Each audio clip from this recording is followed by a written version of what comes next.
Hello भाई साहब Ram rummy मैंने को था आपने आपका घर लड़का लाना रह रहा है उससे पहले एक बार और ऐसा काम कर दिया।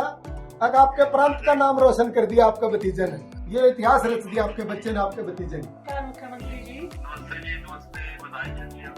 Thank you so much sir, thank you so much. आकाश दल का नाम यूपीएससी रिजल्ट आते ही सडनली हेडलाइंस में छा चुका है। आखिर यूपीएससी के रिजल्ट आते ही उनका नाम मुकाम तक पहुंच गया है। वहीं हरियाणा के बीजेपी लीडर कृष्ण दल के बेटे आकाश ने यूपीएससी सिविल सर्विस एग्जामिनेशन में ऑल इंडिया रैंक 3 हासिल करके सबका अटेंशन जीत लिया है। क्योंकि बात ही कुछ ऐसी है, यूपीएससी में अव्वल नंबर लेकर सबका नाम जो है अब उनमें इनका नाम सबसे आगे है। लेकिन सवाल ये आता है, आखिर कौन है ये आकाश दल, कैसी रही उनकी यूपीएससी जर्नी, कितने अटेम्प्ट्स लगे और क्या थी उनकी वो स्ट्रैटेजी जिसने उन्हें इंडिया के टफेस्ट एग्जाम तक यानी कि टॉप 3 तक पहुंचा दिया। क्या रही है उनकी जर्नी, हैंडवर्क, स्मार्ट प्रिपरेशन और कंसिस्टेंसी के साथ ये आखिर कहानी कितनी इंस्पायरिंग है, क्या कहती है, चलिए थोड़ा डीप डाइव जाते हैं और जानते हैं इनकी वो स्ट्रैटेजी जो शायद आप सभी के लिए काम भी आ सकती है।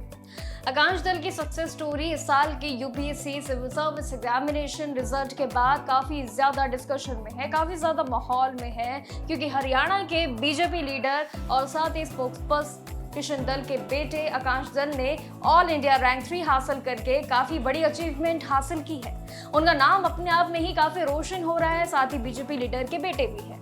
यूपीएससी को इंडिया की सबसे टफेस्ट एग्जाम में से एक जरूर माना जाता है। काफी महत्वपूर्ण होता है यूपीएससी, जहां लाखों उम्मीदवार सालों तक प्रिपरेशन करते हैं, अपनी किस्मत आजमाते हैं। ऐसे में टॉप 3 में आना सिर्फ इंटेलिजेंस का नहीं बल्कि कंसिस्टेंसी, हार्ड वर्क, पेशेंस और स्ट्रॉन्ग स्ट्रेटेजी का रिजल्ट होता है। इसी वजह से आकाश दल की जर्नी भी कुछ इसी तरीके से काफी लोगों के लिए इंस्पिरेशन जरूर मानी जा रही है, क्योंकि लगातार उनकी कड़ी परीक्षा, जिन तरीके से उनकी स्ट्रैटेजीज रही है, वो एक कमाल की परिभाषा है। अगर आकाश के बैकग्राउंड में जाए तो वो भी कमाल की है, जहां उनकी अर्ली एजुकेशन चंडीगढ़ में हुआ, फिर उन्होंने 10वीं यानी कि भवन विद्यालय से कंप्लीट की। वहीं 12वीं भी उनकी एसटी कबीर पब्लिक स्कूल से पास उन्होंने की, जहां स्कूलिंग के बाद आकाश हायर स्टडीज के लिए दिल्ली शिफ्ट हो गए। वहीं चंडीगढ़ से दिल्ली शिफ्ट जब वो हुए तो उन्होंने प्रेस्टिजियस कॉलेज यानी कि Shri Ram college of commerce से बीए हॉनर्स की डिग्री जरूर परस्यू की। इसी के साथ ही एसआरसीसी को इंडिया के टॉप कॉलेजेस में से जरूर एक माना जाता है और उन्होंने वहां पर अपना नाम भी जरूर कमाया।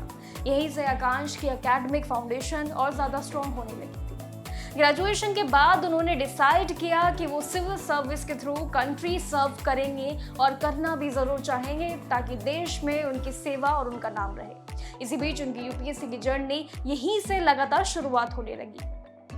यूपीएससी की प्रिपरेशन काफ़ी इजी तो नहीं होती है, लेकिन एग्जाम 3 स्टेजेस में होता है, ये आप सभी को वैसे तो पता है, जो कि प्रीलिम्स, मेंस और इंटरव्यू 3 राउंड।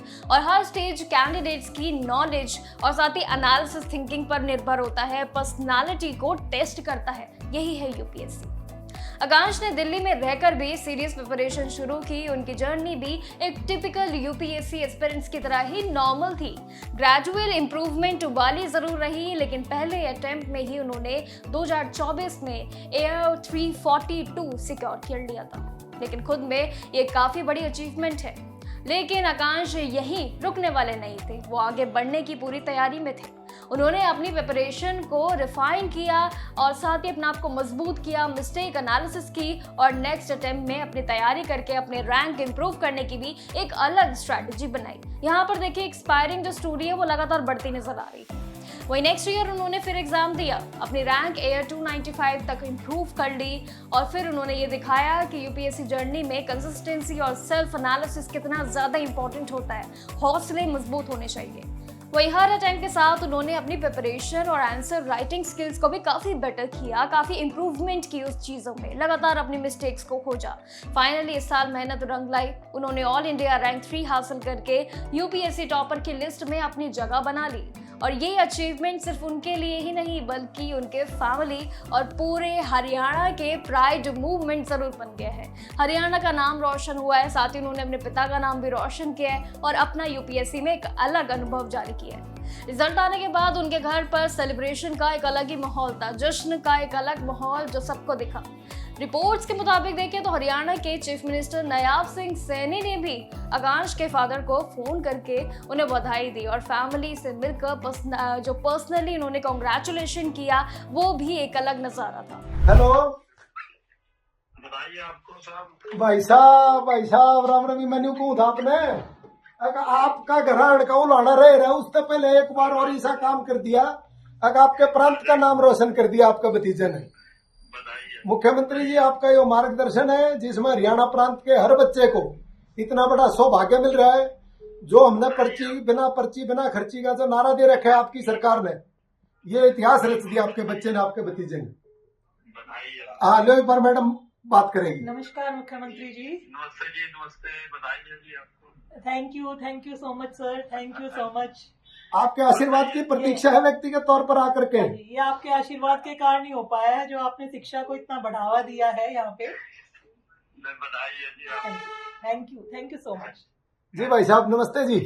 अभी आकांक्ष आया नहीं है, शाम तक आएगा जी, शिमला है। अच्छा जी भाई साहब अभी शिमला से चलेगा, वो ट्रेनिंग पे है ना, तो अभी आ जाएगा। हाँ जी भाई साहब, जी भाई साहब धन्यवाद भाई साहब, नमस्कार। ये मूवमेंट आकांक्ष के लिए काफी बड़ा था, लगातार अचीवमेंट में ये उनके लिए काफी बड़ी सक्सेसफुल थी। स्पेशल जरूर बन गया उन्हीं बीच ये सक्सेस स्टोरी। ये जरूर दिखाती है दोस्तों कि स्ट्रॉन्ग एकेडमिक बैकग्राउंड के साथ साथ डिसिप्लिन, पेशेंस और ज़्यादा लॉन्ग टर्म डेडिकेशन जो है वो आप सभी के लिए यूपीएससी जैसे टफेस्ट एग्जाम में सक्सेस के लिए काफ़ी बड़ा मंत्र होता है। यानी कि लगातार मेहनत और अपना लगातार फोकस। इस साल के यूपीएससी रिजल्ट में टॉप रैंक जो है वो अनुज अग्निहोत्री ने जरूर हासिल किया है, लेकिन आकांक्ष दल की ये जर्नी भी उतनी ही इंस्पायरिंग मानी जा रही है। उन्होंने प्रूव भी जरूर किया है कि बेशक वो कितने भी स्ट्रॉन्ग बैकग्राउंड से है, यूपीएससी सिर्फ एक एग्जाम नहीं बल्कि एक लॉन्ग टर्म मैराथन है जहां कैंडिडेट्स को हर अटेम्प्ट में सीखने को मिलता है, सीखने को पढ़ने को मिलता है। वहीं आकांक्ष की स्टोरी हजारों एस्पिरेंट्स के लिए काफी मोटिवेशन है जो सालों से सिविल सर्विस का सपना देख रहे हैं और साथ ही अपनी मेहनत से एक दिन सिस्टम का हिस्सा जरूर बनना चाहते हैं।